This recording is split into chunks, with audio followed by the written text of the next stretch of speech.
రామ్ చరణ్ నటించిన game changer cinema Sankranti కానుకగా విడుదలై వసూళ్ల పరంగా ఆశించిన స్థాయికి చేరుకోకపోయినా నటన, ఆసక్తికర అంశాలతో ఆకట్టుకుంది.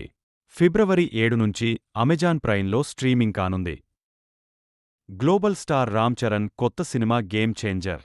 దర్శకుడు శంకర్ తెరకెక్కించిన ఈ ప్రతిష్టాత్మక ప్రాజెక్ట్ సంక్రాంతి కానుకగా విడుదలై వసూళ్ల పరంగా అనుకున్న స్థాయికి చేరుకోకపోయినా చరణ్ నటనతో పాటు సినిమాలోని పలు ఆసక్తికర అంశాలు ప్రేక్షకలోకాన్ని ఆకట్టుకున్నాయి.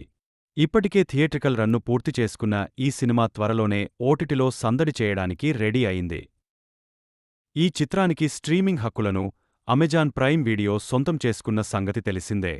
ఈ నేపథ్యంలోనే తాజాగా గేమ్ చేంజర్ సినిమాను ఫిబ్రవరి 7 నుంచి తెలుగు, తమిళం, కన్నడ భాషల్లో ఓటీటీలో స్ట్రీమింగ్కి తీసుకురానున్నట్లు అధికారికంగా ప్రకటించింది అమెజాన్ ప్రైమ్. హిందీ, మలయాళ భాషల్లో స్ట్రీమింగ్ గురించి ఇంకా స్పష్టత రాలేదు. తమన్ సంగీతం అందించిన ఈ సినిమాను ప్రముఖ నిర్మాత దిల్ రాజు భారీ ఎత్తున నిర్మించారు. కానీ సినిమాకు అనుకున్న ఫలితం మాత్రం దక్కలేదు. మరిన్ని సినిమా విశేషాల కోసం మా ఛానల్ని సబ్స్క్రైబ్ చేయండి.